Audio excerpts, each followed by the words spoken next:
Let's see. It's getting going. It's taking a minute to get going. It's Are we going okay? Just right now. Thank you. Can I move ahead? Yes. We're good, okay.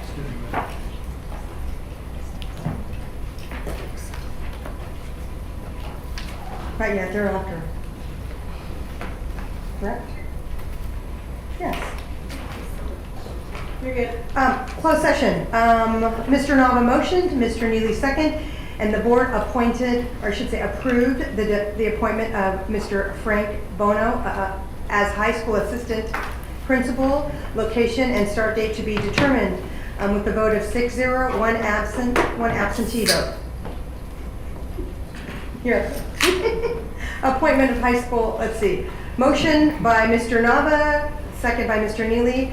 The board approved the appointment of Joshua Munoz as high school assistant principal, location and start date to be determined later, with a vote of 4 yes, 2 no, Mr. Heberly and Mr. Porter, and what absent, Mr. Freitas.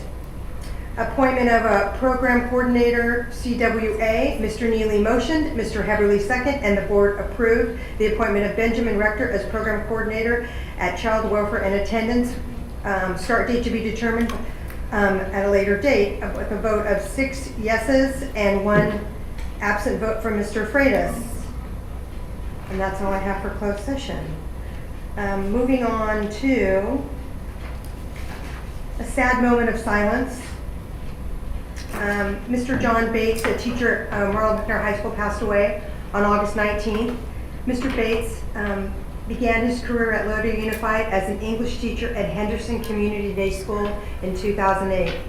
Over the years, he has taught at Henderson, Christa McAuliffe Middle School, and McNair High School. Can you please join us in extending our condolences to his family and the students of McNair High School, and to the staff members of Henderson, Christa McAuliffe, and McNair schools.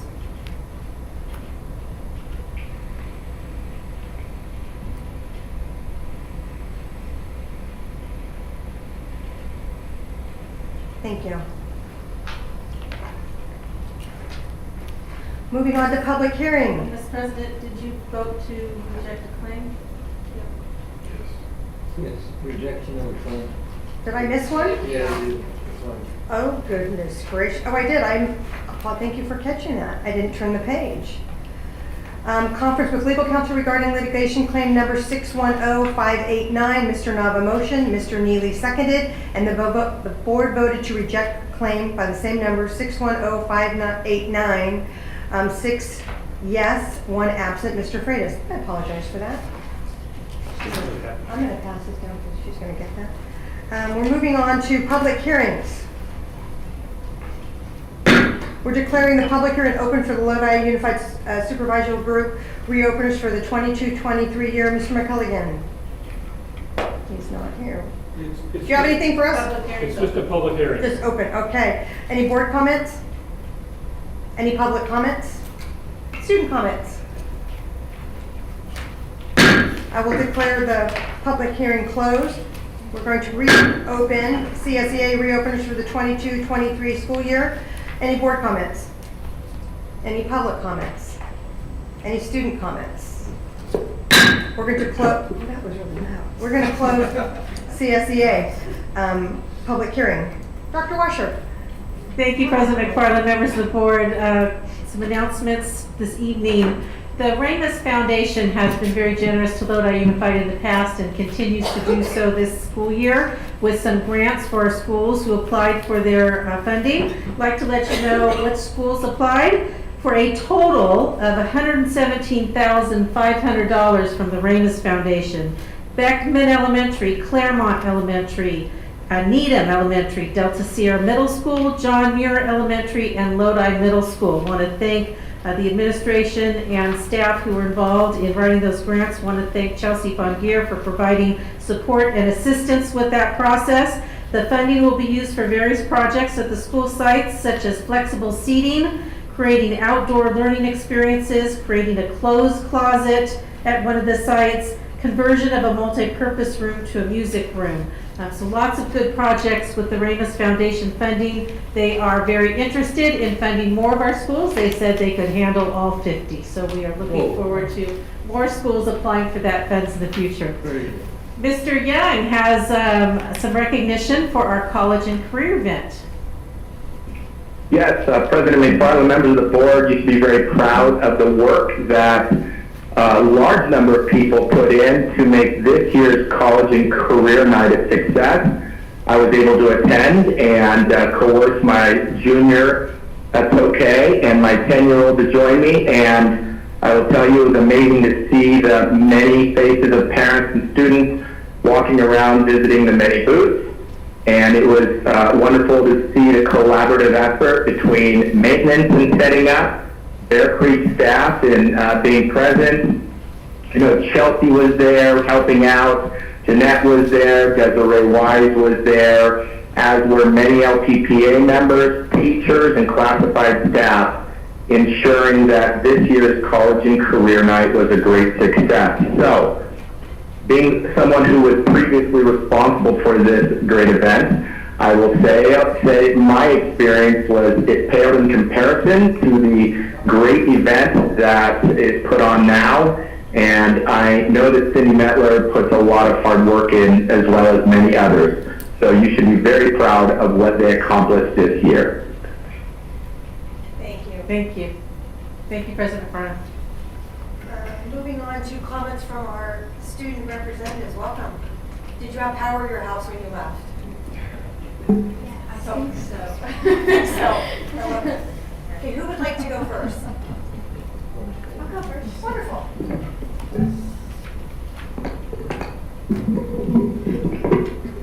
Okay, so this Thursday we have our customized jeans night, which is something new for Bear Creek. You get to customize a pair of jeans that we have donations from.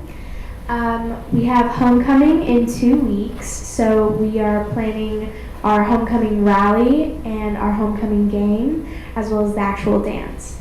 So our theme is Eternal City of Rome. So very new, very exciting. Most of our games this week have actually been canceled because of the weather, so not many sports updates. But our volleyball team is going very strong, and our football team not so much. But that's all the updates I have for now. Thank you very much. McKenna?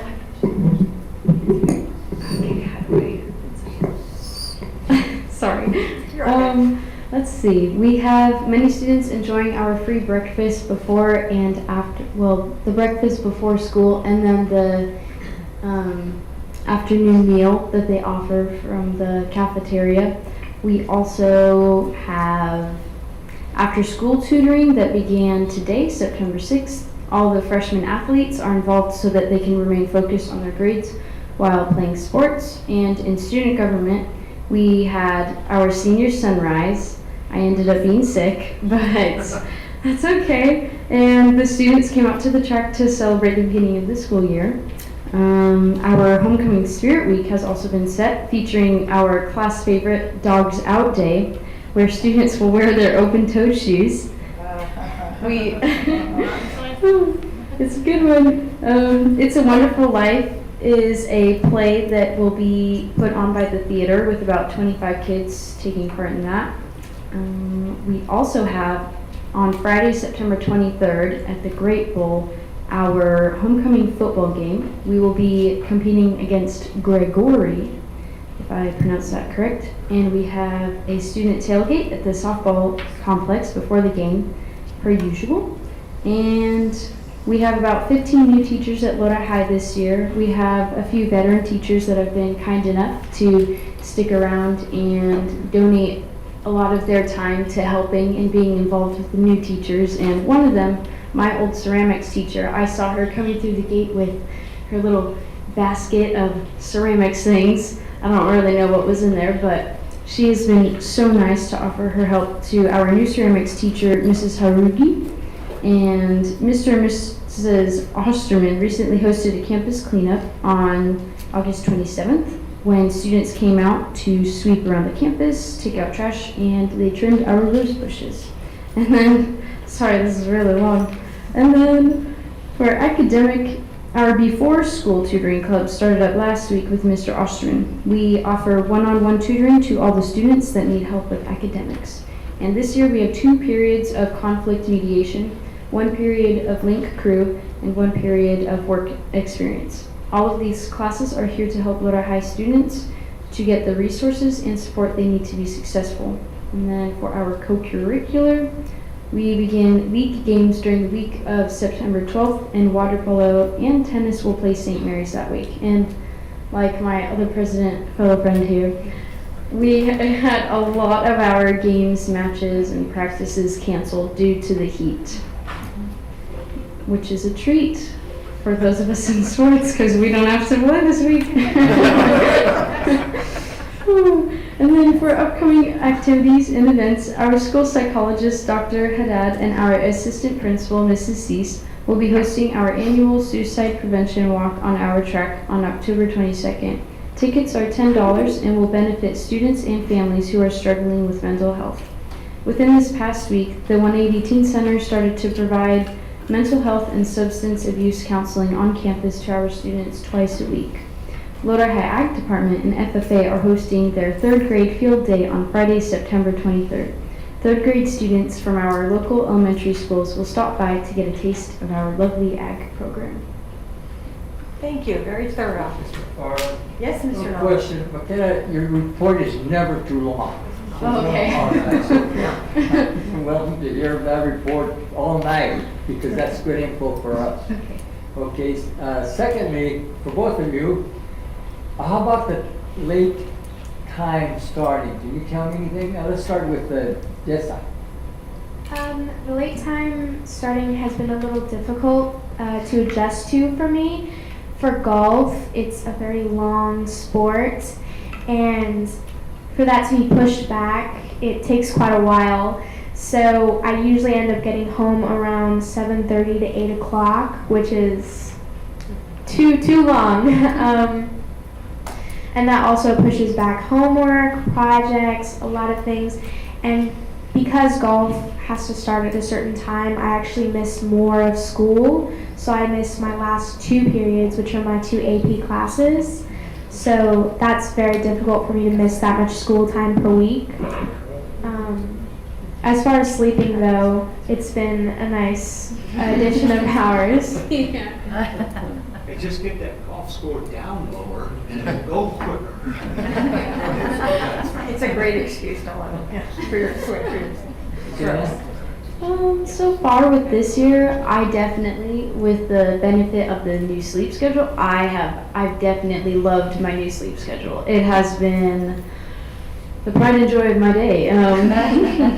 I'm definitely enjoying that, but I do agree on the sports that is really difficult because it's not an AP class, but advanced photography is photography 3, and a majority of the work is in class. So I miss a lot of experience that I could be using for the whole week for projects, and especially the thing with time for tennis, we get back at sometimes 8:30, and it's a little tough.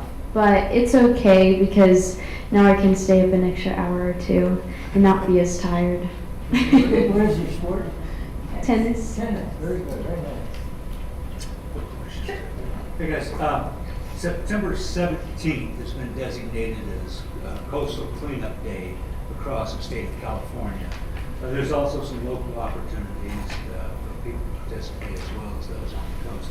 I'm curious if you hear anything going on about that at the schools. Are any clubs participating and what's going on with that? I believe our Life Club has something planned. I have a friend there, so I'll definitely ask her about it, but I know that they're planning something. Can you drop me an email and find out about it? Sure thing. Okay, thank you. And It's all good. For coastal cleanup, I have not heard anything, but I do know that our environmental club is very involved in those types of things. I could also ask them would you if please? that works. You Absolutely. just drop me a line on that, that'd be great. Okay? Thank you very much. Sure, go ahead. McKenna, you mentioned theater at Lodi High School. Are you involved with theater also? I am not involved with theater, though I did want to this year. Okay, well, my question is has there been any improvements to the facility at Lodi High School's theater? Say to the Pardon? ladies. No, to the theater itself. Pardon? has there been any improvements to the facility, the theater facility at Lodi High School? No, there has not. There has not. not. That's something we need to look into, Mr. Yes, Thomas. I have gotten a lot of requests. A lot of requests for the. Why don't you make a list of that and drop it to me so we can move it on to the proper people? Absolutely. Okay.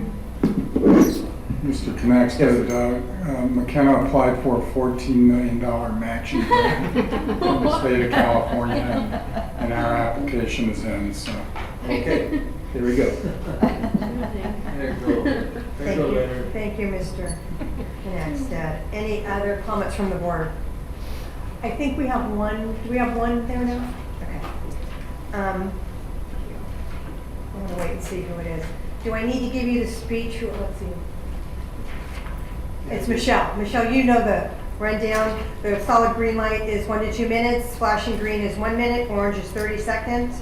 Red, when it's red and beeping, time is up. So I call for public comments. Michelle Orban.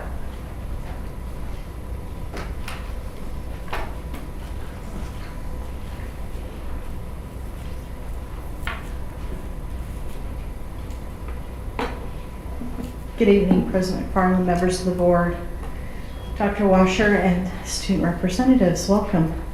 I'm coming to you tonight. As you know, there's a heat advisory going on, and the safety of students and teachers is of the utmost importance. Your employees within the district, but most importantly, the students' learning conditions.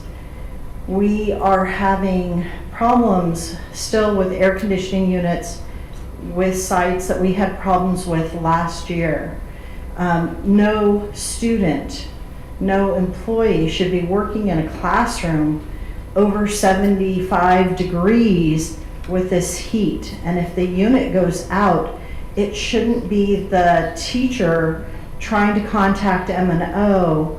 It shouldn't be an administrator saying, they don't listen to me. We've been having these calls go on and on. I don't know if you're aware, but we have sites where the air conditioning units have gone out. They went out last year. Whatever the reason for not replacing them or parts are unavailable, that is just not good, safe learning conditions for students, and certainly not safe learning conditions, teaching conditions for any employee, whether it be the teacher, the para, the office staff. We would really appreciate you looking into this, and instead of a teacher calling and trying to figure out how to solve this problem on their own, have the administrator be able to call and how to redeploy. If you have 9, as I heard today, classrooms at one site that have been out, I have not verified that, and maybe Lisa can later, but that is just not safe in this weather. And we really appreciate safe learning conditions for everyone and notices that go out to everyone as to what to do when the air goes out, and because elementary PE teachers are still responsible for PE classes also when there are those heat advisories, to send those out so everybody knows. Thank you. Thank you. Dr. Washer, I'm assuming that you have notes on that to look into. Great, thank you. Moving on to consent agenda A. Any board members like to pull anything from consent agenda A? Anyone from the public to pull anything from consent agenda A? I move we approve consent agenda A. So we have Mr. Nava with a motion and Mr. Neely with a second. Any comments from the board? Any comments from the public on consent agenda A? Any student comments? I call for the vote. Are we doing it? Well, I just need to pull out Mr. Bates. Okay. I just need to pull it. Student vote. He's gonna. Thank you. Okay, I'm ready. You ready? Student vote. It's a yay or nay on consent agenda. Yay. Yay? Yay. Thank you. There it goes. Thank you. Why is it they don't have computers to follow along? Computers? We can work on that. 6-0, consent agenda A passes with one absent. That is poor planning on your president's part. I'll take it in on that. Okay. Oh wait, that's public, whatever. I know, Everybody saw it's that? on camera, yeah. Come after me. Would anyone like to pull anything from consent agenda B? I move we approve. Second. Mr. Nava has motioned, Mr. Neely has seconded, and there is no student vote on this. Any board comments? Any public comments? Calling for the vote.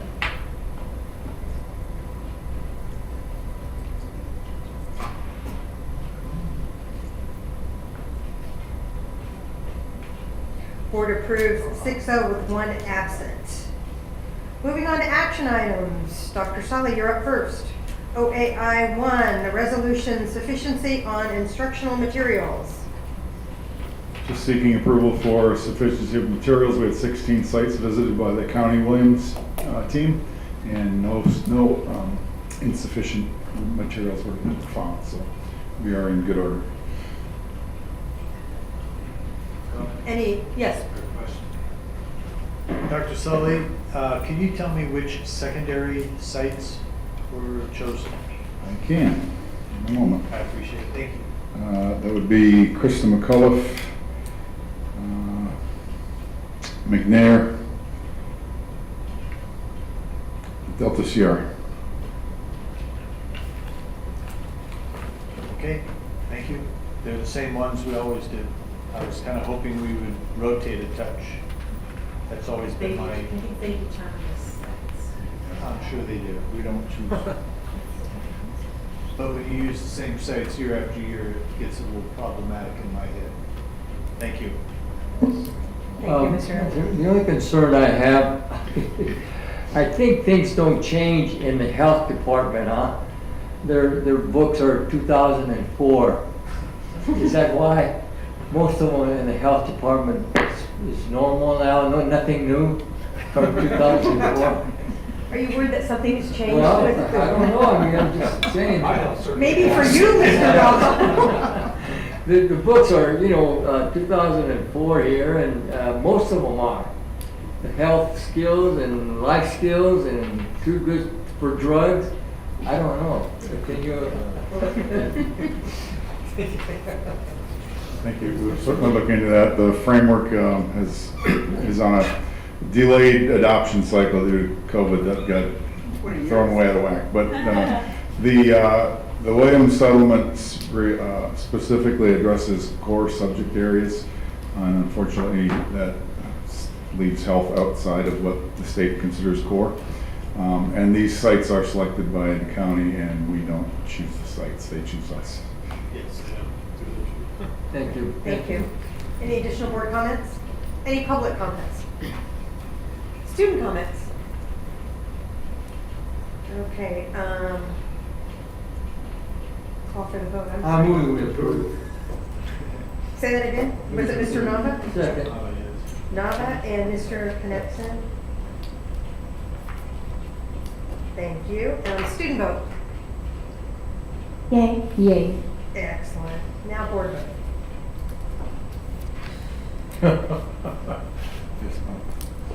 Did you see it?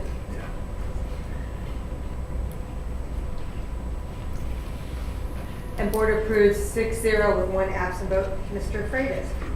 OAI 2, approval of resolution 2022-90, Dr. Washer. Thank you, President Fine. This is the 30-day approval of this same notice that allows board members to be virtual due to reasons related to COVID without having to post their location. Great. Any board comments? Mr. Heberly. If you would indulge me, I have something I'd like to read for about a minute, maybe less. Yes. This is, I'll try my best. This comes straight from the CDC on August 11th. I'll just go to a few select bullet points. The first one, Those exposed to the virus are no longer required to quarantine. Second one, unvaccinated people now have the same guidance as vaccinated people. Third, students can stay in class after being exposed to the virus. Next one, last one, within 1 minute. It's no longer recommended to screen those without symptoms. That being said, we used to think that whatever came from the CDC was supposed to be the guideline. I understand that we have CDPH that we have to deal with also. That being said, I was kind of hoping that the board this month would kindly consider following CDC guidelines, which are getting clearer by the day that the state of emergency doesn't really exist medically. That's not to say that COVID or any other virus out there is not dangerous, because we all know viruses are, and we all know that they change, they modify, they mutate, all of that. I'm hoping that we try to move a little bit more towards normalcy, away from the COVID mandates, and realize that the state of emergency is a political one, not a medical one.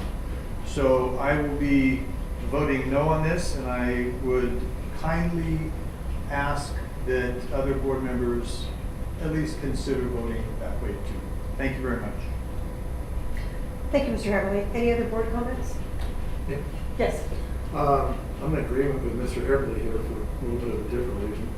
I just feel that it's time to move on. This virus is going to be part of our life.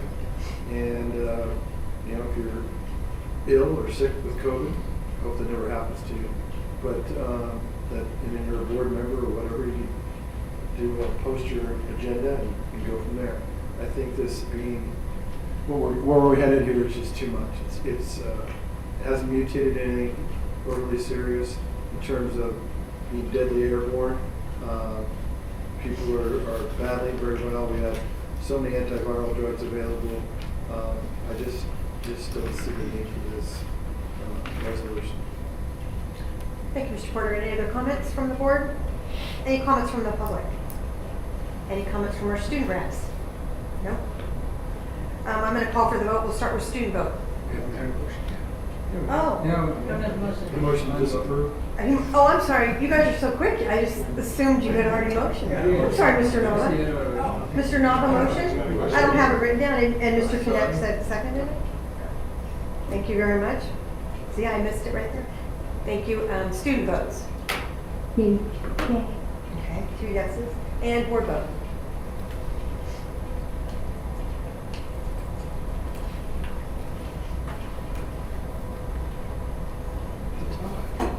What do we do? Does not pass. Does not pass, so it's 3-3. So it does not pass. Does not pass. Does not pass. The tie always goes to the winner, doesn't it? Oh, well, depending on how you're looking at it. So the no's were, I have to write this down, sorry. Great, thank you. Moving on to personnel matters. Look at Heath. Madam President, routine personnel matters are presented for your consideration. Thank you, Mr. Kelligan. I move to approve personnel matters. Yes, Mr. Nava. I got a question. You have a question. Do we have a second? Second. Thank you, Mr. Neely. And now, Mr. Connexted.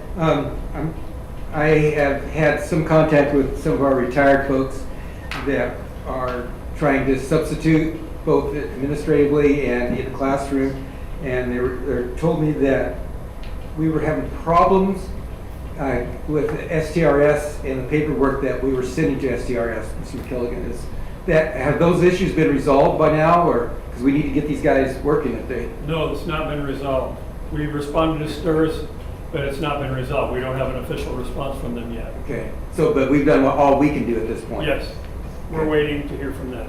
What's the hang-up, do you think? They wanted us to put a different date on the form.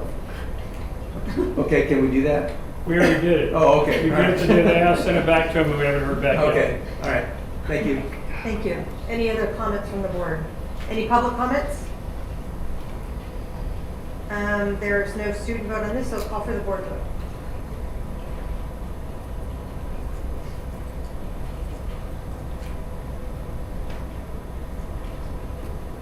Board approves 6-0 with 1 absent vote. Moving on to reports. Dr. Sally, you're back. California Assessment of Student Performance and Progress.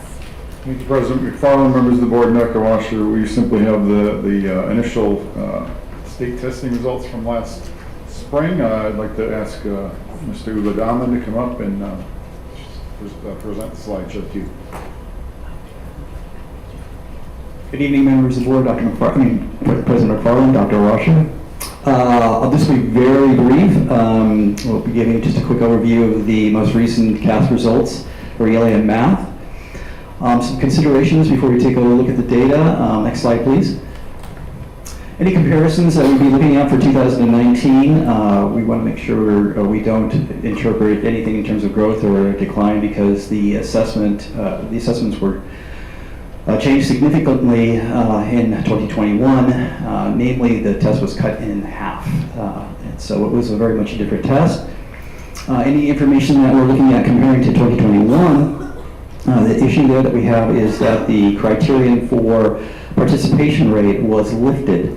So we tested about 79% of the population in that year, and so this particular year, this most recent year, 2022, we went back to normal. We had the criterion was set back to what it was previously, and so we tested about 97% of the student population this past year. So different student population being tested there. And finally, as you look at the bar charts, you'll notice some numbers in there. The first number will be the total number of students that were tested in that grade level and subject. And then there's a comma, and then the number after that is the percentage of those students that hit the, performed at the performed at standards met and above. All right, so we'll take a look at the first graph. We have the information by grade, grades 3 through 8 and 11. For 2019, 2021, and 2022. If you take a look at the very far gray chart there, bar, you'll see how we wound up. Now these results are preliminary, but we don't anticipate them to change much as new data trickles in. Tested about a little over 14,000 students. For ELA, we have about 38%, a little over 38%. Scoring at the standards met and above. Moving on to math, about the same number of students tested there. Again, take a look at the very last chart, the gray bar. You'll notice about 14,000 students tested, and I believe it's right around a little over 26% of those students hitting the standard met and above mark.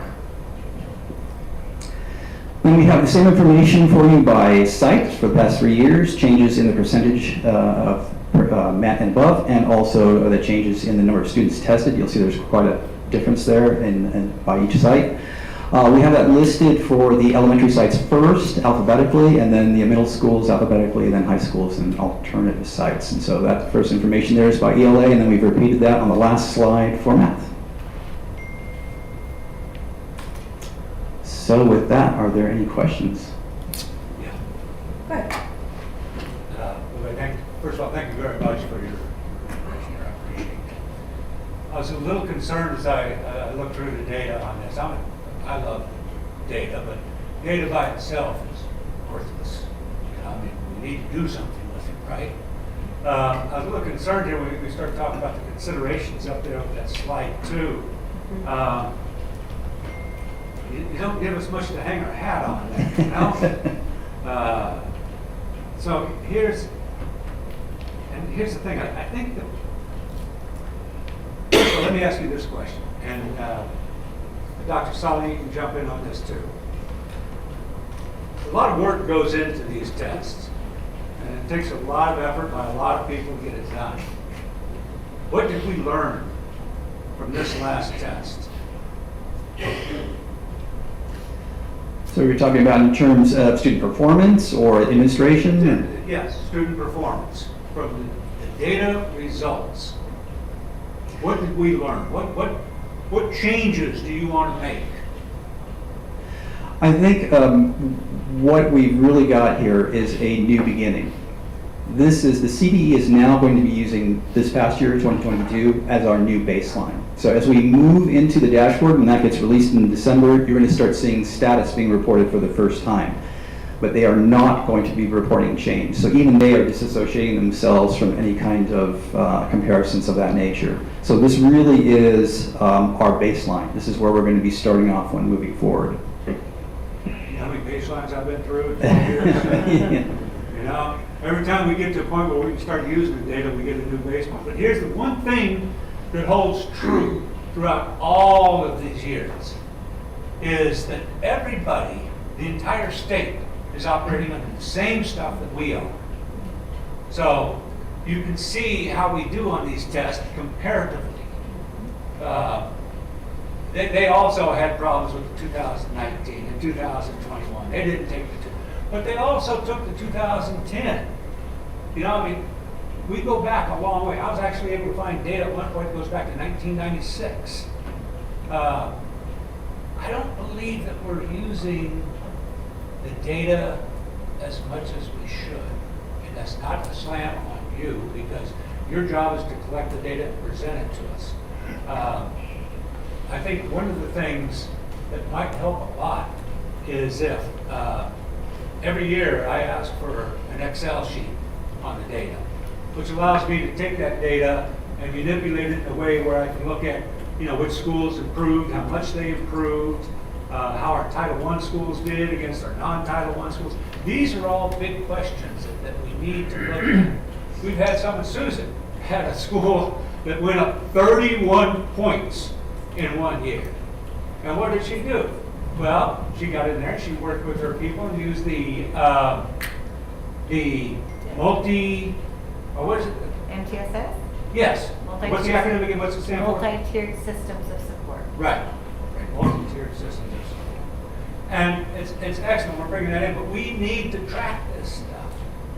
So I'm asking you if we can maybe get this stuff to, do the schools get it? Do the principals get it in an Excel form? In Excel?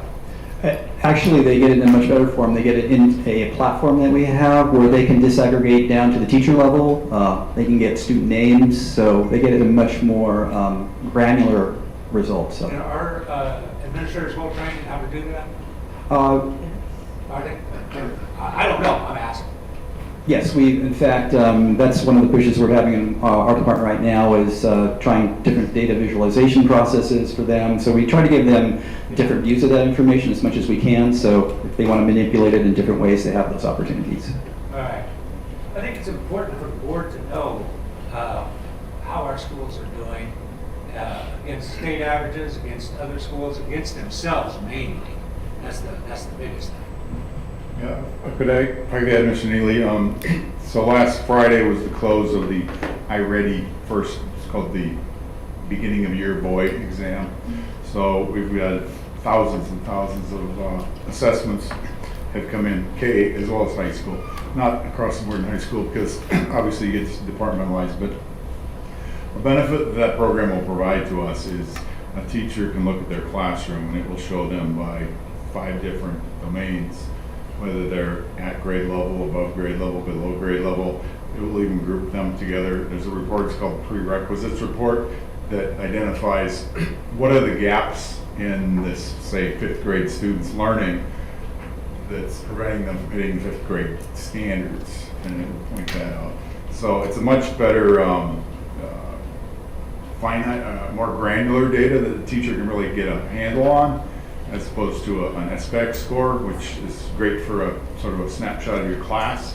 But the benefit of the iReady program, it will give you these different domains, strengths and weaknesses. And then in the lower grades, we have both reading and math scores.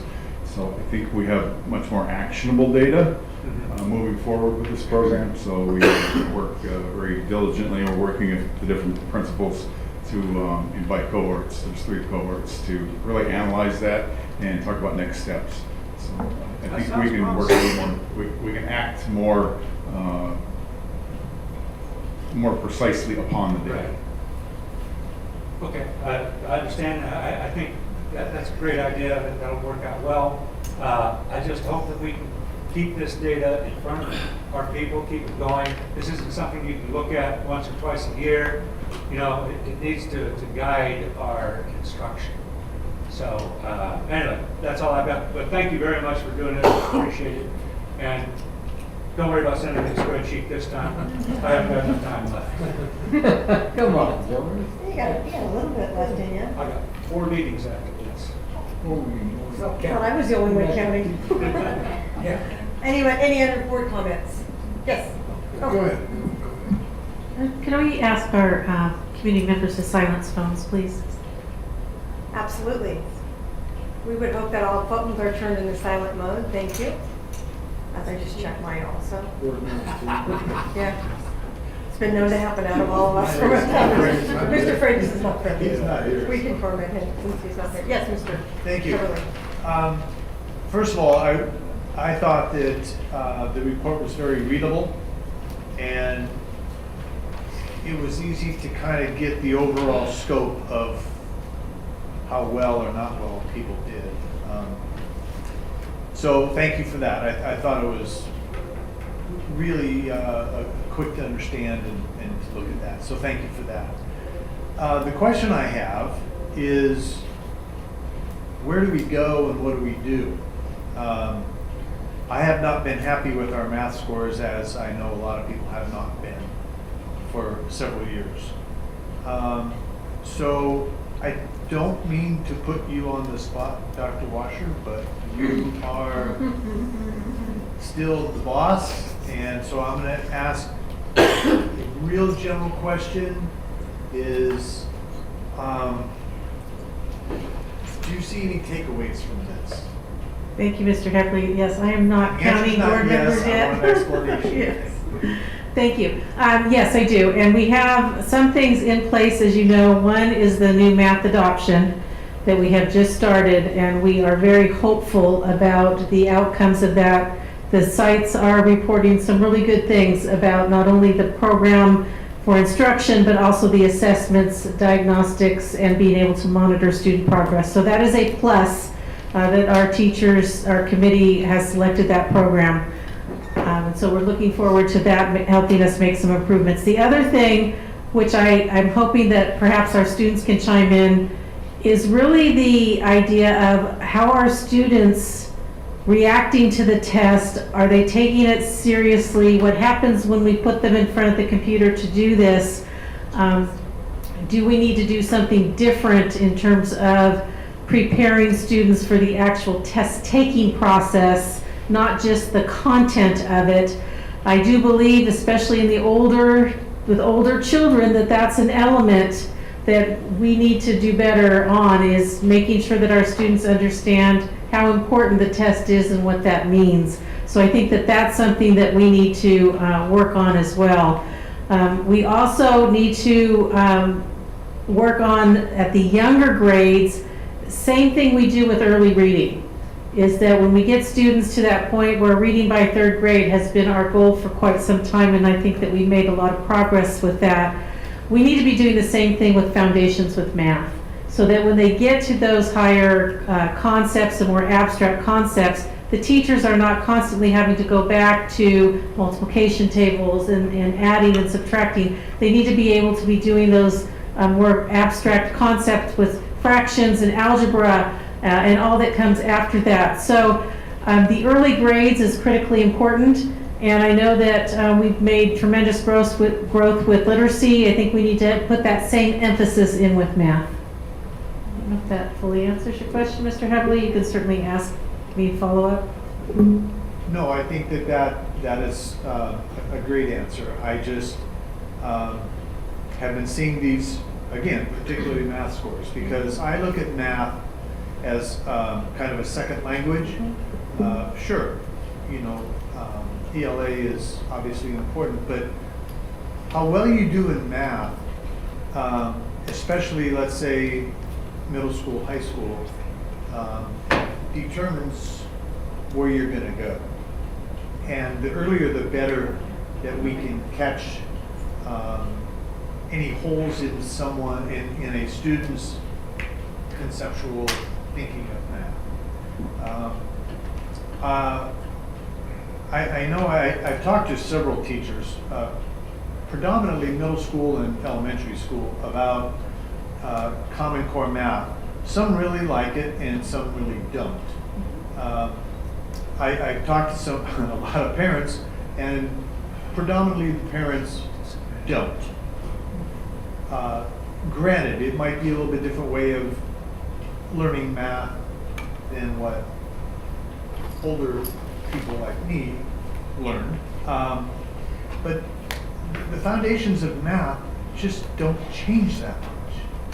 And I'm really hopeful that this new curriculum, now this is the first year of the new curriculum, and it's being presented district-wide. Yes. Okay. So I guess we kind of wait and see, but I'm very hopeful that this can pull up some of these scores slowly but surely, hopefully not too slow. Thank you. Thank you, Mr. Harrell. Mr. Porter? Yeah, I have just a couple questions. At the high school level, we're not using it already, is that correct? McNair has made some use of it last year actually already, and some of the classrooms and principals are opting in it. Certain courses, it's not a requirement, it's an opt-in at the high school. Right. So we're back to using benchmarks for subject area? For the integrated math 1, 2, 3. And such. Have we changed the benchmarks in a while? Not across the board in math. No. Is that something you think would be more fruitful for helping teachers if we were to update them? Because I believe most of them have talked about updating the benchmarks at the high school level in all areas, since most of the answers are out on the internet. That might help us do better. Is that something that you want to strive to do with curriculum council or your staff, or I mean, where would you go with that to improve our teacher coordinators, teacher coaches? Aren't they the ones that are supposed to be setting up the benchmarks? Yes, I've in the past, my experience is working with the teachers in the classrooms, the practitioners to build those benchmarks, utilizing staff at ARE and such to help build those. The dilemma we have now is well known with StudySync. The exams are out there. You search for StudySync, run exam 9, you'll get it. No, I know. So the benefit to the iReady platform that we have, at least for K-8, and like I said, some high school, you can't post that online. It's a computer adapted test. Every iteration of the test is different. So I would like to try to embed more of the iReady into our high schools to see how those will work, because for that reason of test integrity. Yeah, what's stopping you? Right now, we just want to make sure K-8's a solid rollout. And, Clear scaffolding. You're starting off on K-8. Well, we're starting there, but like last year, we did have McNair in on the iReady as a pilot. How'd they go? They have good feedback. They were relatively warm, receptive to the use of it. The situation with the high school math in particular is it's more attuned to the lower levels of math, so certainly that's a benefit. We do lose some traction as you get into higher division math. I just have two more questions. Dr. Washer touched on one of them is, do we do any prep with the books and the computers to get them ready, like this is how it's going to be, walk them through cold, so they're not cold, I guess I should say. This is how it's going to go. Do we do anything like that? In terms of the SBAC or the iReady that was mentioned? The iReady, I'll do both. The iReady does have sort of an intro. There's even an intro video that the students watch. And a test tool, tutorial for that matter, if they have a tool that they're using online. Right. For the state testing, typically the test preparation is good test taking strategies per se, rather than using necessarily the tools per se that is available in the iReady. Right. So there is some preparation provided. Okay. Why didn't we see how we did versus the county and the state in this? We can provide that information. We simply again, for purposes of clean digesting the report, we put our. I was just curious. It's just been a more cumbersome and a little bit harder to read the report, but the data is clearly available and we can compare. Well, I think the board would like to see that, see how we're doing. Competition's always good.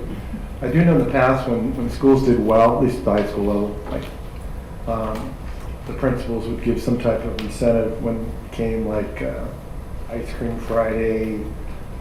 I'm trying to think of something, Adam. I don't know what they did. T-shirts. Yeah, they would give T-shirts out. There was always some type of incentive to have some buy-in, maybe a half day. I don't know, something like along those lines. So the kids felt like, oh wow, we did this last year, so we're getting rewarded this year. That type of thing. Because incentive is hard. I would love to see it tied to their driving license. That way we have a heck of a lot better scores, at least at the high school level. But anyway, I'm getting off track. Thank you very much. Thank you, Mr. Porter. Any other questions?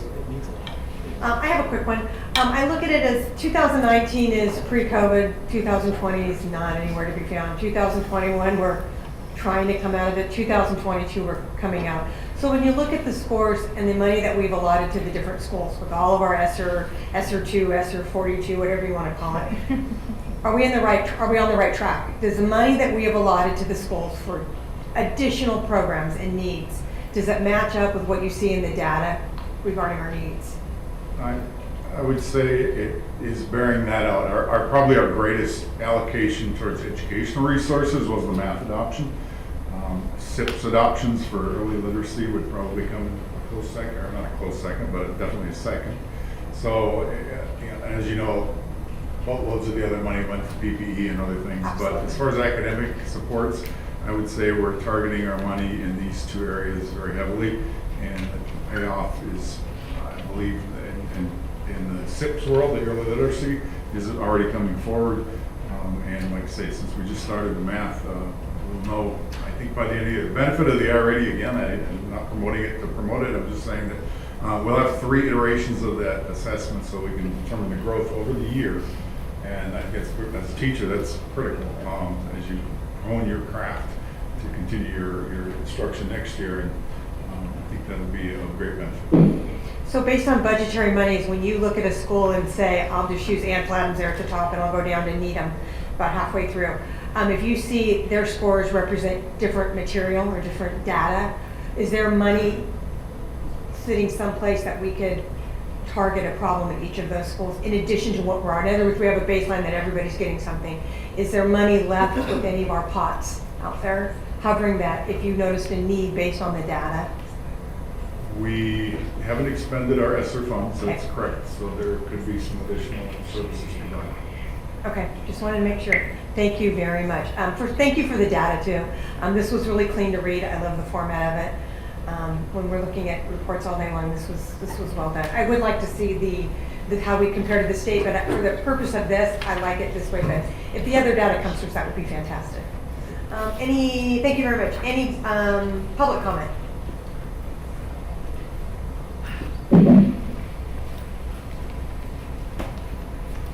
Dr. Washer, President Marlin, members of the board, Mr. Solly, and Mr. Lawman. So one of the things that I noticed being a teacher in the classroom, especially in math, is a lot of the math and science, I can say this for the science, a lot of it is word problems.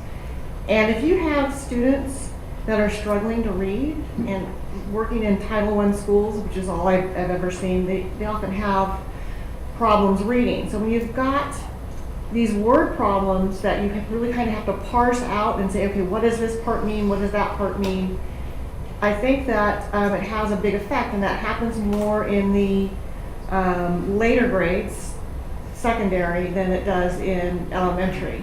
So I think we need to take a different tactic or strategy on how to tackle these issues, because I think that would greatly improve the scores. And just talking with kids, I'll ask them, after they take the test, of course, I just have to walk around. I can't really look over their shoulder and see what they're doing. But I'll ask them, okay, well, how did it go? What did you find difficult? And most of the time they say it's comprehending what they're asking for. So the good news is overall I'm looking at pretty much we had some really good gains in ELA, and maybe we can transfer those into math and science. But we need to come up with some strategies and tactics to do that. I don't think it's impossible, but it is a different way. I mean, it's not like what I see them do homework in class where they've got a problem and they're figuring out an equation, or they're graphing with different variables, especially in 7th and 8th grade where they start to do algebra. That's a whole different thing than talking about a scenario where they're asked to basically look at data, comprehend it, and figure out a meaning from it. And then write an answer. A lot of them in math, they're still written answers. They're not numbers, they're written answers. So that's just my 2 cents worth. If we can figure out somehow to translate the proficiency in reading and comprehension and push it over to math and even to science, I think that would help the scores a lot. Thanks. Thank you. Any student comments? No? Thank you for the report. Next up is Mr. Young. Are you still with us? Yes, I'm here. Fantastic. You're up for your proposed Educational Services Department reorganization. Thank you, President McFarland, members of the board, and I can't see if that's Michael to the left, but hopefully he can pull up the PowerPoint presentation that I have provided. It is up. And if he would turn to move it to page 2, that is the executive summary of this proposed reorganization, and it spells out for you, the board, the positions that would be eliminated, and then the restructuring that would take place. It gives you an estimated breakdown of the fiscal cut, and then if this moves forward, it would give you the estimated cost of the area directors and any increase as far as additional staff. But what I wanted to do is just give you a picture of the current structure, which would be on page 3. And that spells out how we are set up currently with 3 assistant superintendents and the administrative director of special education and the CELTA. And then if you turn to page 4, this is really the picture of what this proposed reorganization would look like.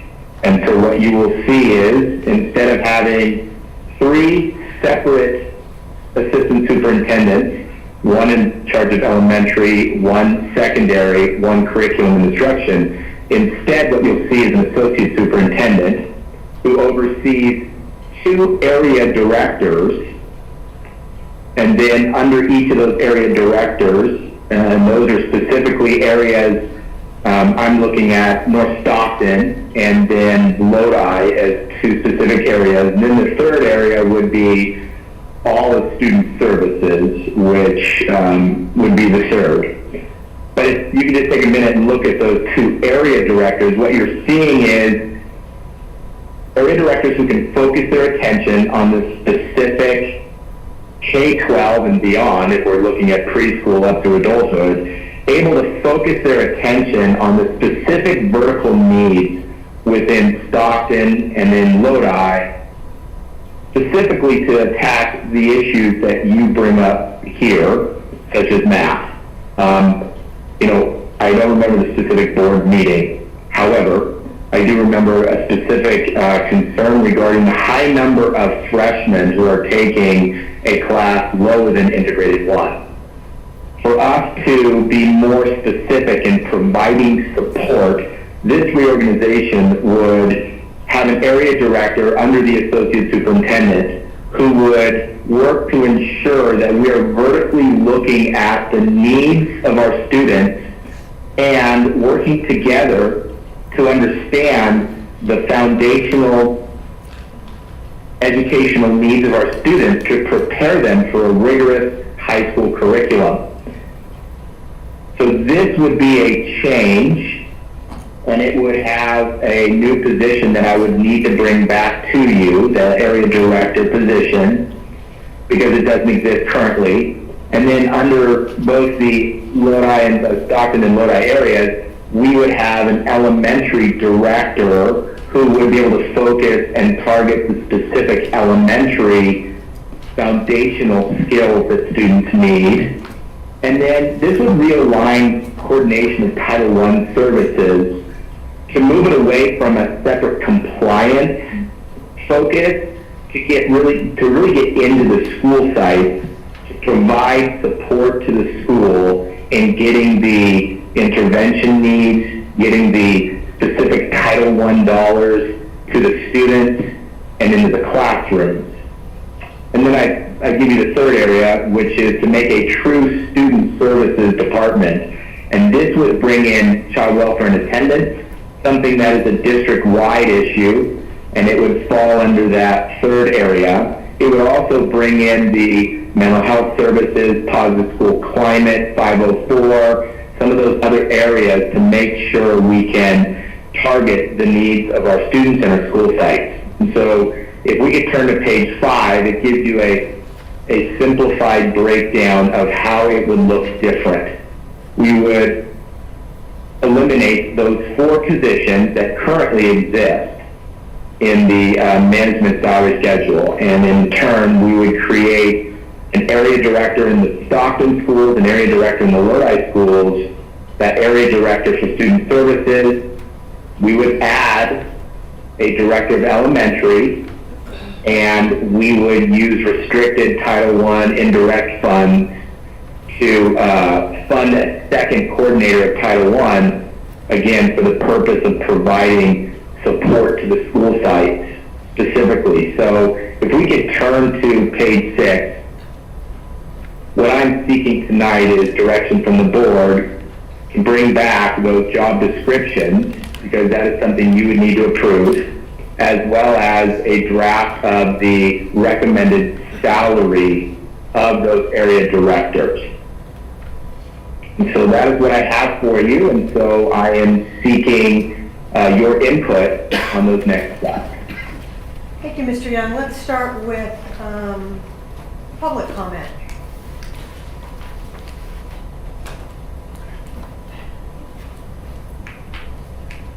Good evening, Dr. Washer, members of the board, Desiree Wise, first vice president with CSEA. I did talk with Neil. He did take some time out of his day this week to talk with me. A couple of things, I do represent Clerical at the negotiation table, and if you look at the very last slide, well, it's up on the screen, next steps, I don't see anything that addresses support staff. I know Neil and I did, Mr. Young and I did talk today, and I did share some of my concerns with him. When I look at the plan,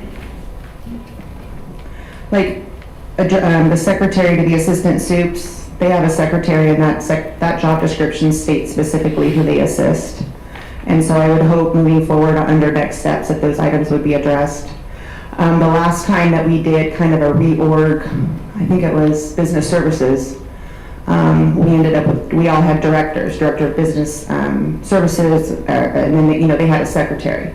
Director of budget, they had a secretary. Director of, all the different departments. And they moved away from that, and they all went to director 1, 2s, and 3s, and nothing with clerical was addressed.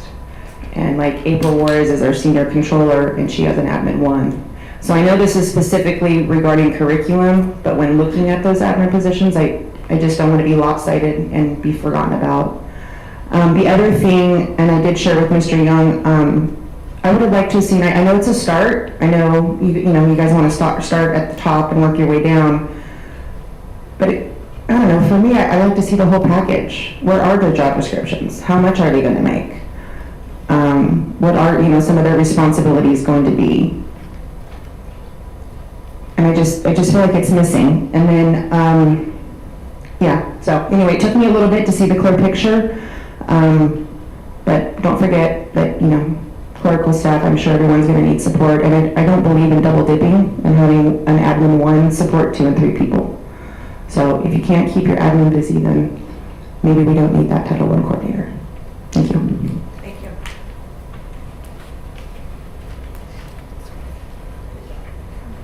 Okay, Dr. Washer, members of the board. I have to agree with my colleague, Ms. Wise's comment about it doesn't seem to be completely fleshed out. I'm kind of trying to figure out what everyone is supposed to be doing and how they're supposed to be doing it. I see that under the area directors, there's a director for elementary, but what about secondary? Because elementary and secondary, they're two completely different beasts, if you will. Curriculum and how elementary is taught is completely different from secondary, and I kind of am leery of eliminating some delineation between elementary and secondary. The other thing is having these directors be areas for North Stockton and Lodi. I'm sorry, North Stockton, that's the only place I've ever taught, so I'm going to just tell you, we always feel like the redheaded stepchild. We do. And I think having area directors is going to emphasize that difference more. It's going to exaggerate it. So I have some real reservations about that. Having coordinators for Title I to provide support for the school site, how is that going to impact programs such as school site councils, where we have some local control? Are those going to be run aside with not giving the local control to the parents and staff who are actually on that site? So I think kind of this is a little bit premature. I would have liked to see the area director job descriptions. I would have liked to see the director for elementary and the coordinator job descriptions before this came to the board, and I think then we can have more of a real conversation about what this is going to look like. Thank you. Thank you very much. Okay, board, who has questions? Mr. Everly. Well, I think the two speakers have been reading my notes. There are a couple of things that I think will be flushed out once this more information comes together. And the reason it was on the agenda, in my view, was, hey, this is kind of an idea of where I'm going. What do you think about it? Should I stop or should I go forward and bring more information so we can get the whole picture? And that's how I kind of looked at the presentation tonight. So I guess to make it simple, I'm saying I'm intrigued. Yes, bring some more information forward so that it's part of that discussion to move towards a certain end. Or once that information comes out, it could stop at that point too.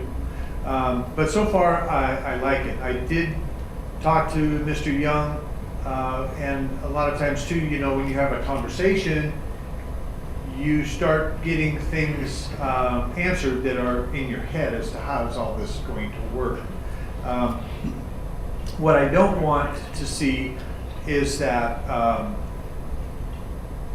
other units are, let's say CSEA, are kind of trimmed out of it and maybe short-staffed. If there's enough work for this kind of division, then there's probably enough work, because I'm envisioning and talking to Mr. Young is that some of these people are not going to be exclusively tied to this building. They're going to get out and they're going to see and feel how things are going, which then means that somebody's got to keep the paperwork flowing and keep things working here at the district office, and that would be clerical. So yeah, I think that will come from my discussion with Neil. I think this is a good first blush, but more will come. And I did notice right off the top about the director of elementary. I also believe that secondary needs to have additional support and continuity. And I think that a director of secondary would probably be a helpful position. And I hadn't even talked to Mr. Young about that, so that may be included in somebody's job title, I don't know. But when I see it segregated as a director of elementary, I'm thinking the natural progression is a director of secondary also.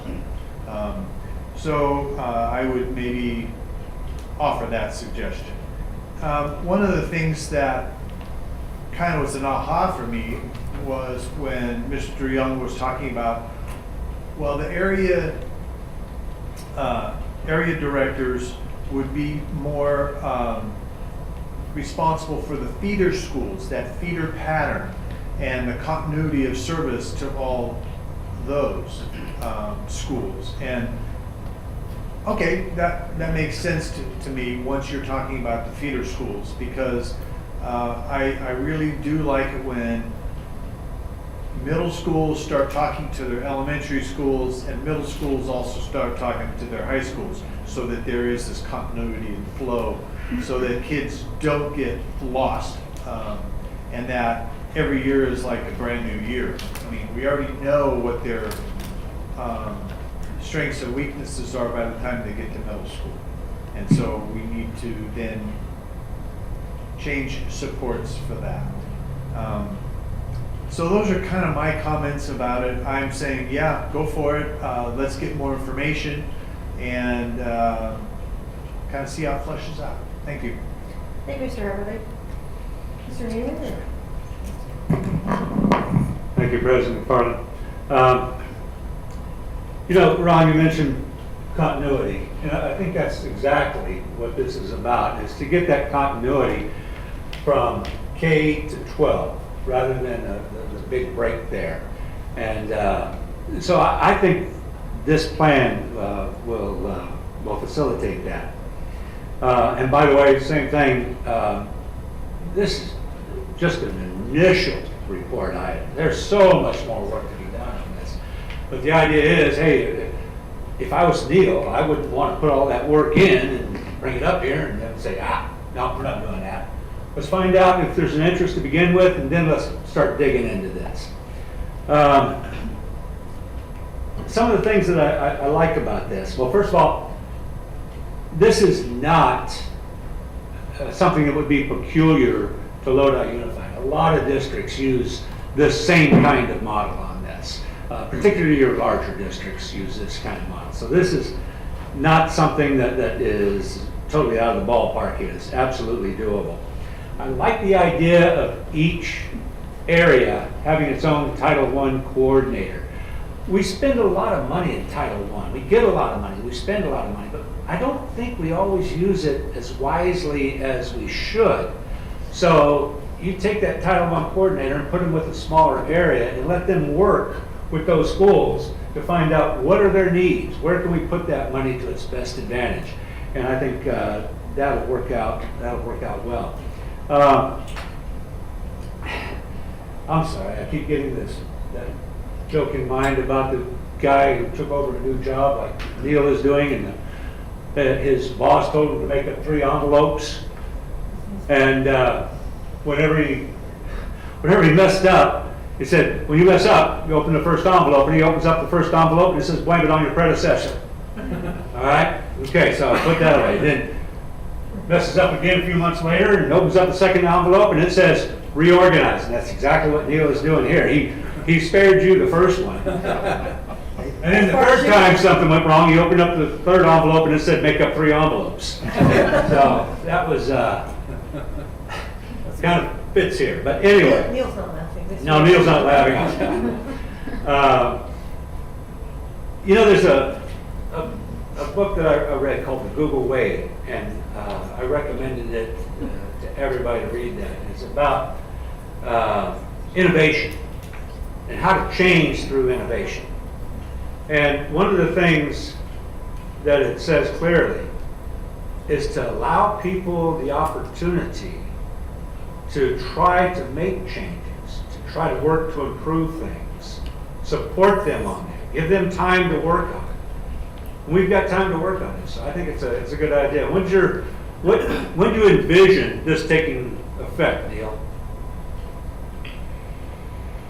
Well, probably the next step in that process would be bringing back a specific job description to you so you can see more clearly what the area director responsibilities would be.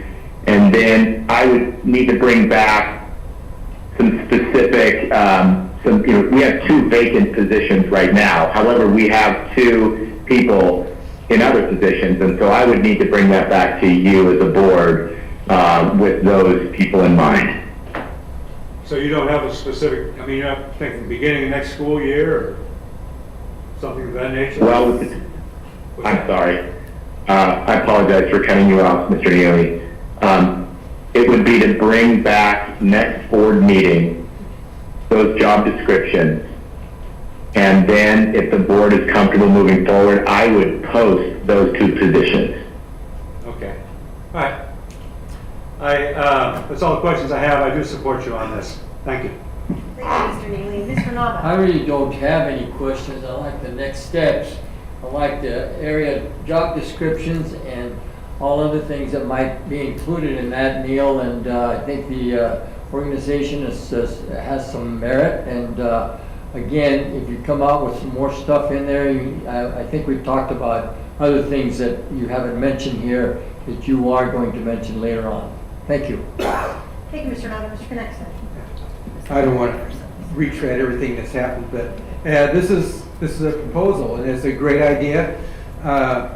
It's not set in stone yet, and I think we owe it to Mr. Young to come up with all the details that people are asking, and I'm pretty certain that it will it'll be good for our district. So go for it, Mr. Young.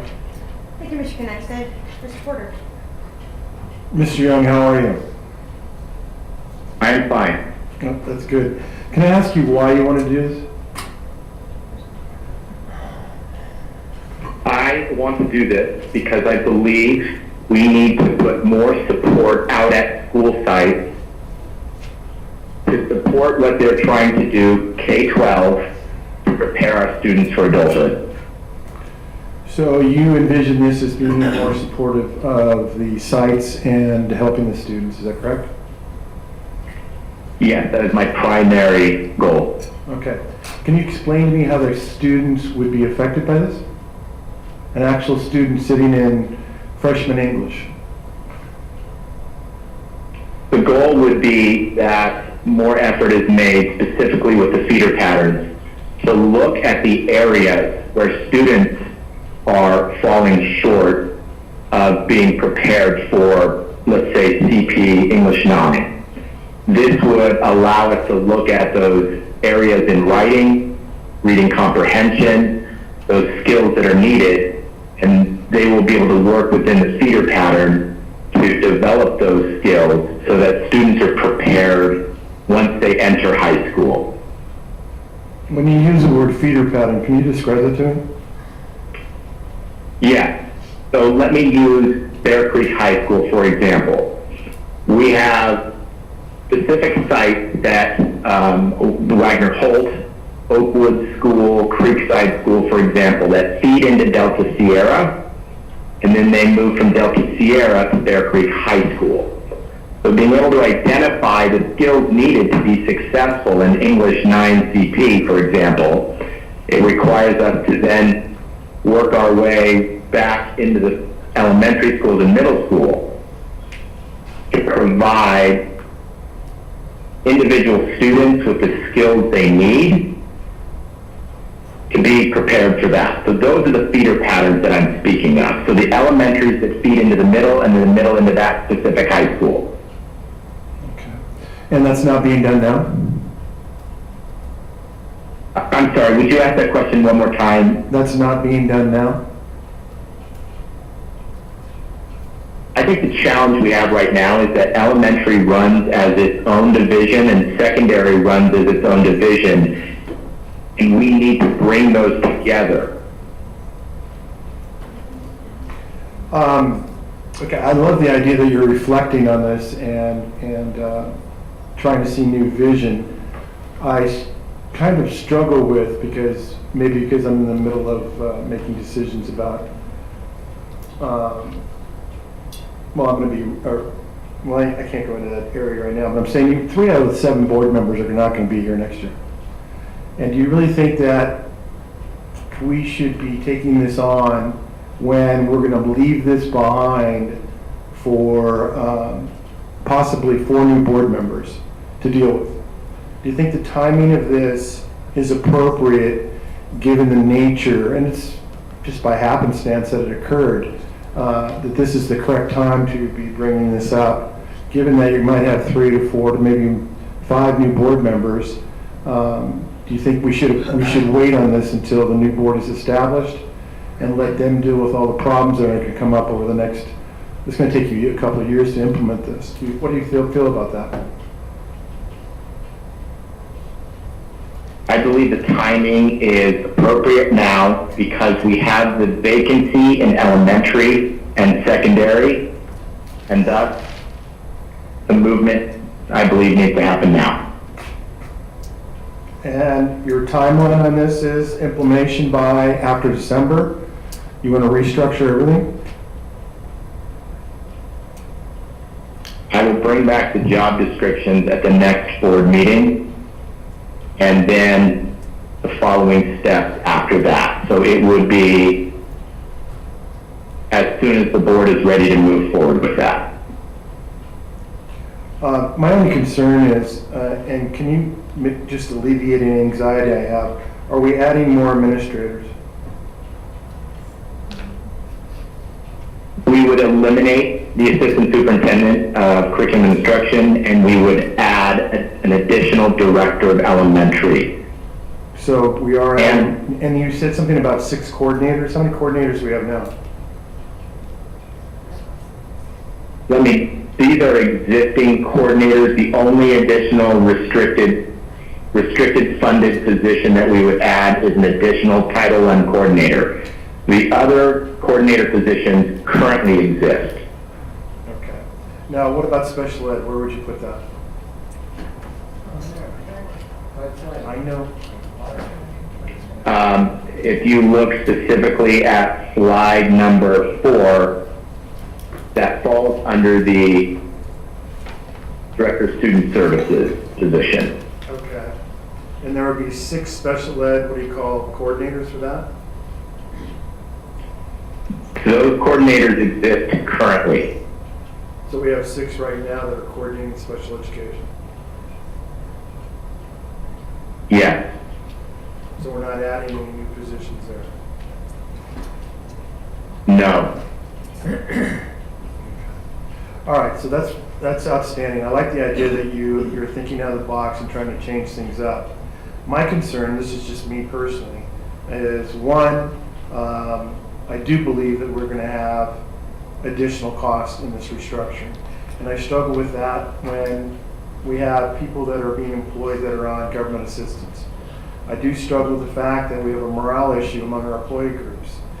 And I don't know why we're starting at the top when we should look at the bottom and build our way up. And by what I mean by that is looking at how we do everything at the employee group level and dealing with our LEA, CSEA, all that support staff, and how we can streamline their needs, their things, so that we can focus on the students, because that's our number one goal. And I'm trying to see here, and I understand what you say about continuity from K through 12, but there's a big gap here. One is, of course, your director's going to be taking care of the high schools and elementary.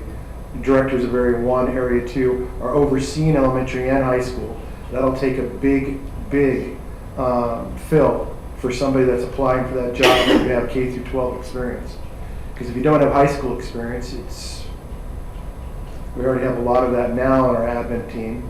It's a whole different animal, and you're looking at 8,000 to 9,000 students you deal with daily. So my concerns, as I said, one, we have a new board coming on, and I think we should wait until that time to bring this up.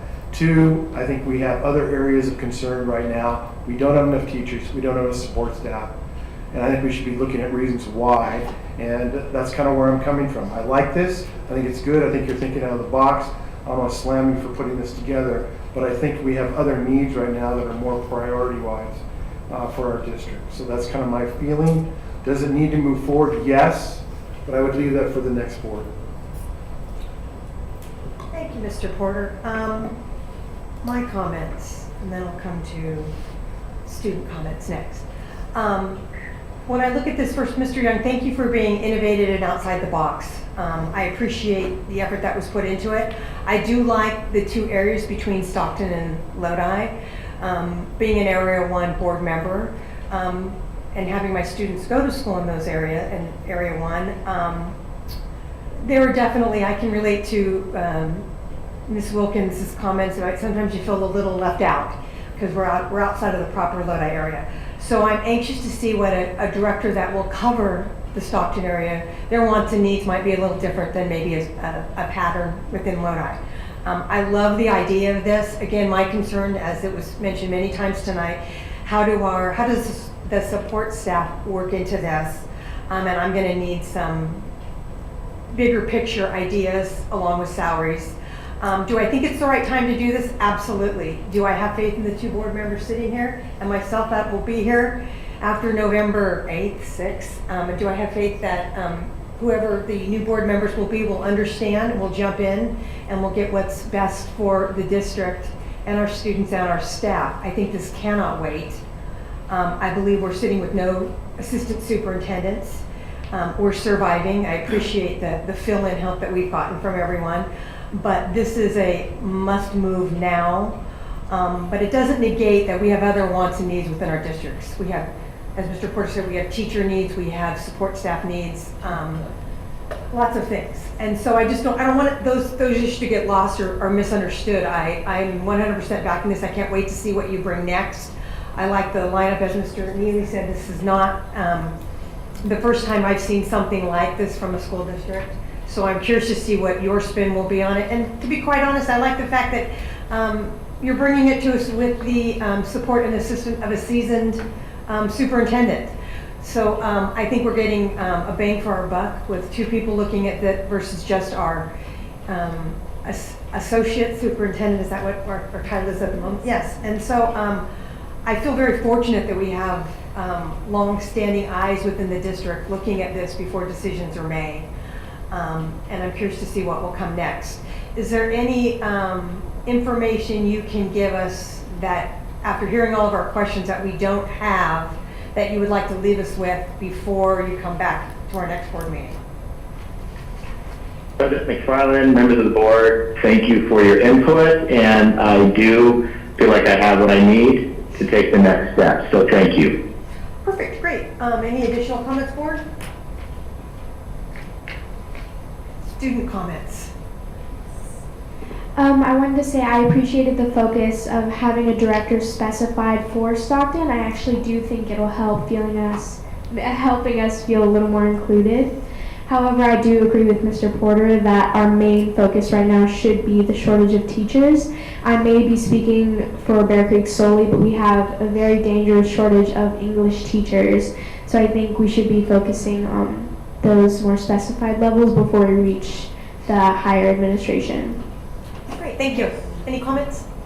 I have a question / comment for Mr. Young, which I think that the idea of extra help for kids specifically and individually, from personal experience, I could have used that. And yes, we do have counselors, but they have so many kids. Like it's very broad, and they can make time for you. But I was wondering, how is the help that would now be more personal and intentional with the students one-on-one, for example, with that English 9 CP class, how would that be different from what it is now, and how much more help would we be getting as an individual student in that specific class than Mr. Young? Well, that is a comprehensive question. Thank you.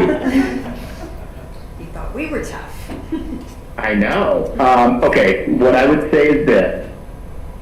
We need to look at the specific skills a student needs at 9th grade to be successful in English 9 CP. It could be honors as well, but the goal would be to identify those. Then the conversations need to happen with school site principals, teachers at the high school, middle school, and elementary level to then identify where those skills would be taught at an elementary level with the big picture in mind. Then those area directors, and coordinators would be able to provide input as support so that the teacher in the classroom has what they need to be able to support those individual students who may need additional intervention, may need small group instruction that teaches those skills, but it puts us all in the same understanding of the goal in mind, which is providing those skills for each individual student so when they enter into English 9 CP, they are prepared and able to succeed.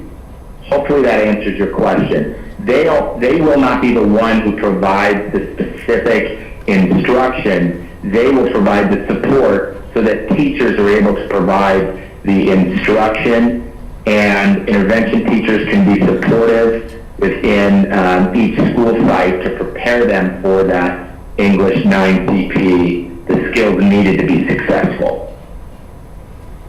Thank you. That was a very nice explanation. Thank you. Thank you, Mr. Young. Mr. Young, Dr. Washer, do you have what you need to proceed to come back to us? We do, thank you. Mr. Young, you have what you need?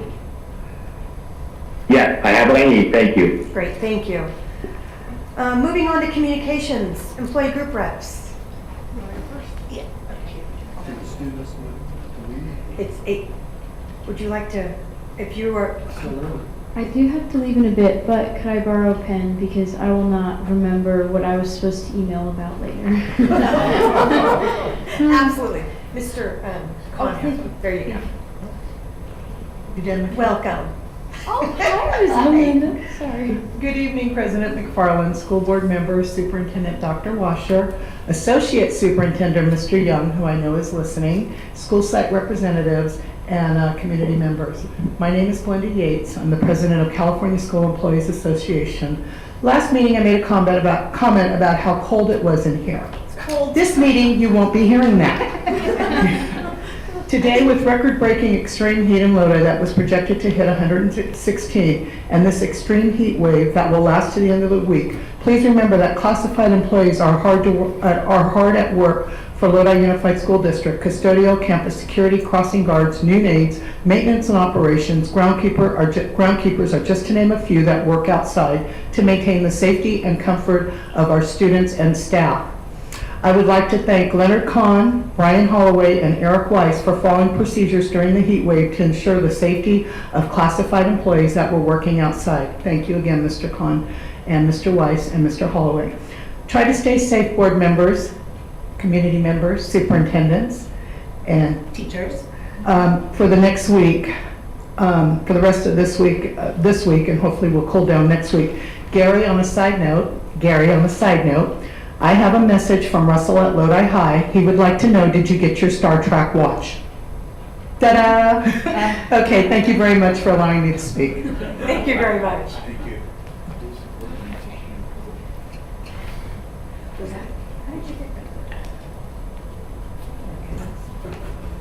Dr. Washer, members of the board.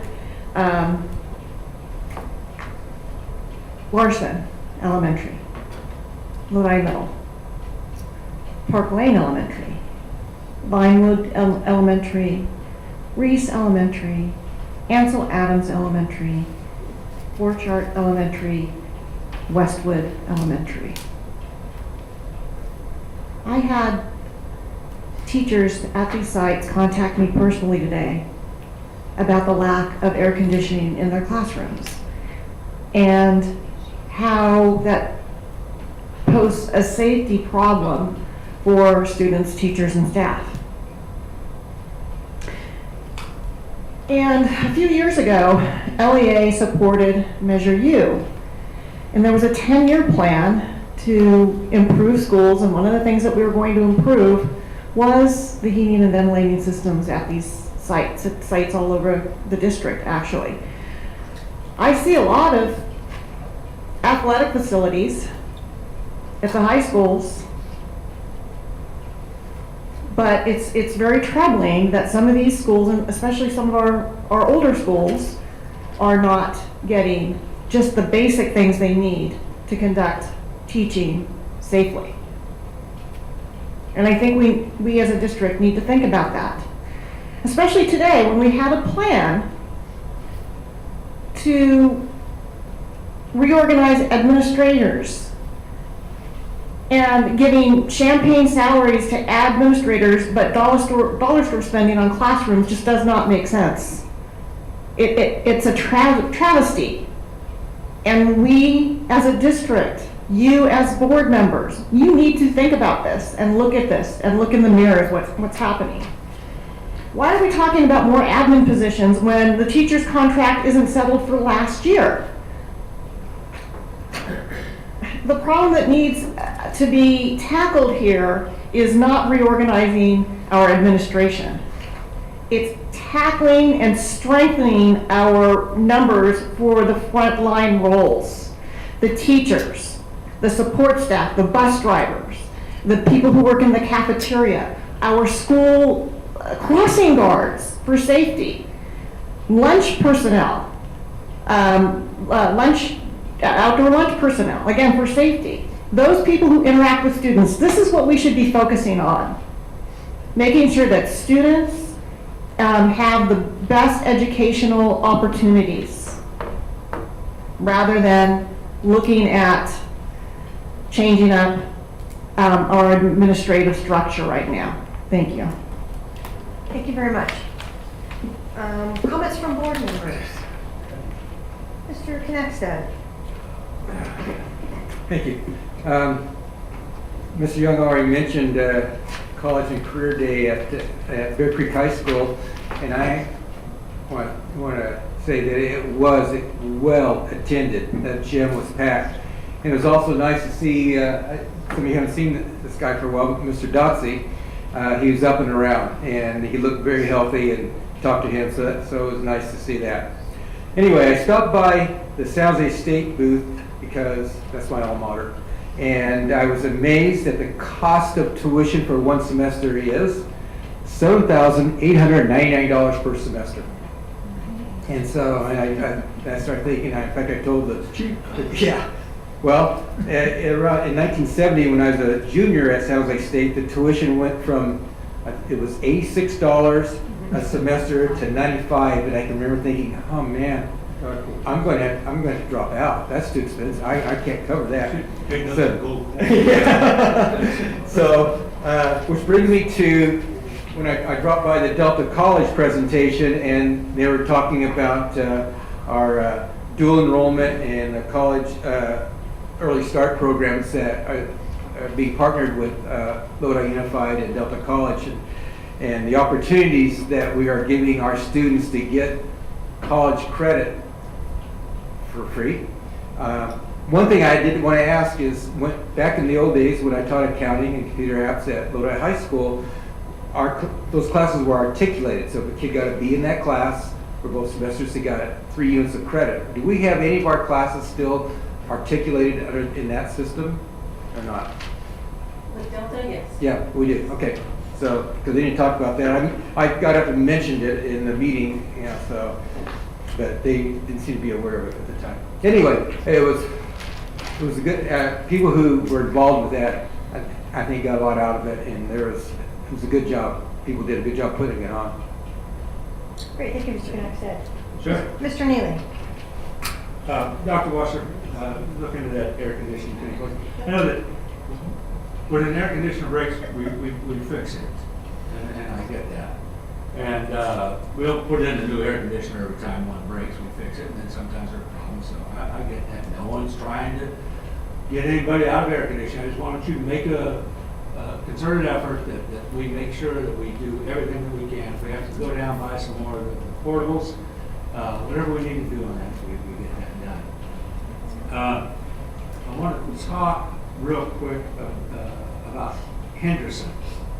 For years, we have seen student packets for expulsion come across to us, and we see that students in 9th and 10th grade failing And we've talked about trying to do a continuation type program for 9th and 10th grade, because the continuation programs only impact 11th and 12th grade. Is that still the case? It has been for years.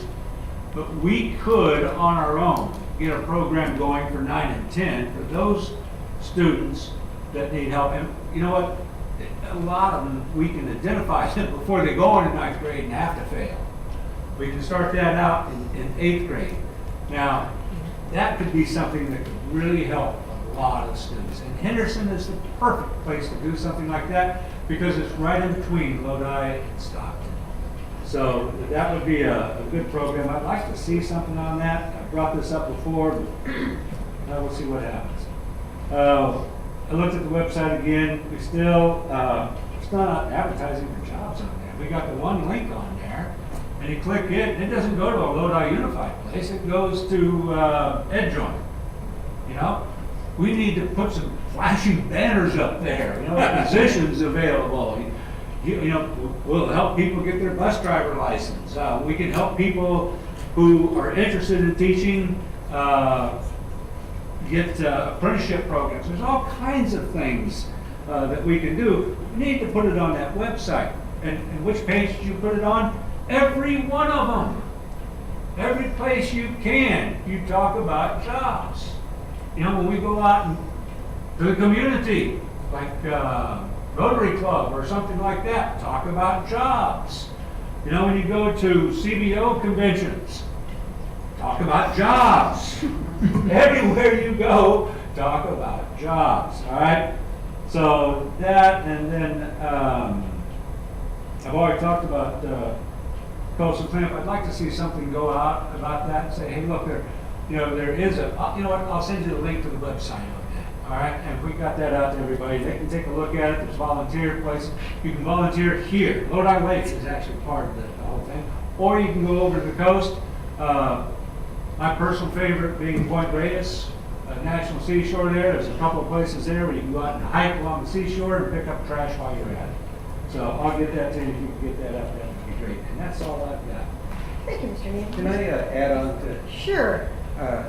He's talking about jobs, and I'm wondering if we can't use our district office and the county office of education to help our paraeducational teachers, help them get degrees, maybe get a special education credential, and do it here at our district office would be ideal, or maybe the county offices. Somebody I talked to mentioned that. I thought it was a pretty good idea that maybe we could do more here to help our current teachers advance. So think about that for us. Thank you. Thank you. Mr. Nava? No, I have no comments tonight. Thank you, Mr. Nava. You have, I'm good. you're fresh out? Okay. You're fresh out. Fresh out. Mr. Porter? I just got two quick things. One, I got a note from a good friend that teaches special ed at Lodi Middle. I forwarded to Mr. Young. I guess Lodi Middle is now the hearing impaired hub, and she's a special ed teacher there. She has no training in hearing impaired, and there's no translators. They do things digitally, and they have to take a Chromebook out for PE. And the students that come from Mexico are taught sign language differently than the students than the USA. So they have to do a translation of the translation from Mexico for the students. It's all done digitally, and the Chromebooks fail. And it was quite a lengthy email, and it was a horror story. And she is dedicated to Lodi Unified. She's been a teacher for around 30 years. We've known her for quite a long time, her husband, her kids. But it was just a horror story. And when we talk about restructuring, great, looks good. It's the icing on the cake, but we really need to get in there and take a look at what our teachers and support staff have to deal with. Why don't we have sign language interpreters? What is going on with that? Why are we short pairs? These are the issues that are affecting how we teach, and they're affecting the students. This is a teacher that is dedicated to our school district. She has no desire to become an administrator, but yet she became the hearing impaired hub She has no training. She would like to get training. She has students, Chromebooks failing, pads failing. Today was like a nightmare for her because the air conditioning went out. And her husband texts me, why, I have no idea. Can you do something about the air conditioning? No, call Garrison or somebody that's in charge of our air conditioning. But to make a long story short, this is my idea. We really need to look at our foundation first and how we're doing there, and then move up from that. And the second thing is, I have a question. I don't know if anybody can answer this. Maybe Mr. Kahn can, or maybe Mr. McGilligan. Is Teacher College not taking units? Are we not taking their units anymore? That's not true. I understand that, but is it across the board? Are we still giving them credit for credentials, or are there classes that we're not taking them? Are there classes we're not taking? We are not, Just so I can- we are taking vast majority of units. It's certain units that they, by their own admission, don't qualify for their degree programs. Okay. Those are the ones that we're not. So it's the degree programs we're good with? All the credentials, they are probably the lion's share of the units most of our teachers That's what I take. said. I just want to make sure I wasn't. Yep. I said there's probably frivolous units that don't fit into what we need to do. So thank you very much. I wanted to clarify that tonight, that the credentialing programs are good. I like Mr. Knackstad's idea of promoting education for our people that are here within our family and finding ways to do that in a certificate program. So that's all. Great, thank you. I just have a couple of quick comments. I'm going to jump on a board advisory, and I attended the CERN advisory committee meeting. They're doing some wonderful things. It was once again informative, and we have another one next month. I also want to jump on to, I attended a football game. Yes, Mr. Nava, I attended a football game. Wow. It took a lot to get me there. And I went to Bear Creek on Friday night to watch my nephew from Amador High School. Sorry they beat you. He's number 52. Not only is he handsome, but he's very talented. It was I want to talk about Bear Creek. Amazing. I want to start with the people who took the tickets at the front gate. Coach Mike, Mallory, and Willie. Couldn't have been any more genuine, friendly, nice. I also want to thank Darcy Altai, the athletic director. My father-in-law has a cane. And the golf carts were moving and grooving. Not only did they drop my in-laws off, but they picked them up the minute the game was over and got them back to their cars. Students were on point, cheering, loud, wonderful. Fans were appropriate. The campus was clean. The people in the snack bar were more than friendly, and they even had the chocolate in the refrigerator because it was so hot. So my Snickers was not melted. Hats off to the Creek Crazies. Is that what they're called? Yes. Never heard it. They were fabulous. It was a wonderful experience, and it was nice to see at a football game that it was appropriate. So thank you to all your people at Bear Creek. Make sure you pass that on. And other than that, that's all the comments I have. Dr. Washer? No further comments. No. Oh, yes. I do have a comment before I have to leave. Or a question. It was about the websites. I've gotten multiple requests to ask about it, and it was brought up earlier by one of the members. When can we get that redone? Because even I have had trouble navigating on it, and certain buttons I'll click on and it'll say error 404 or whatever it is. And I had noticed that because I also attended Tokay for a year and a half going into high school, and the same thing. I mean, they're both the same format and layout, just different school themes and colors, and everything's a Got little it. different. I'm assuming that our people on the wall have heard that. Can anybody get that back to the? Yep, they've got it. Sweet. They will look into it. Good question. Okay, good question. Thank you. Any? Am I allowed to head out? Am I allowed Yes, to? yes. Okay. Well, we're at the end. You're. Okay. Give the sticker to you. 15 seconds. And Dr. Washer, you had all your comments? I did, thank you. Well, with that, it is 8:48. That's my bedtime. It's past Mr. Knopf's bedtime, so we are adjourning.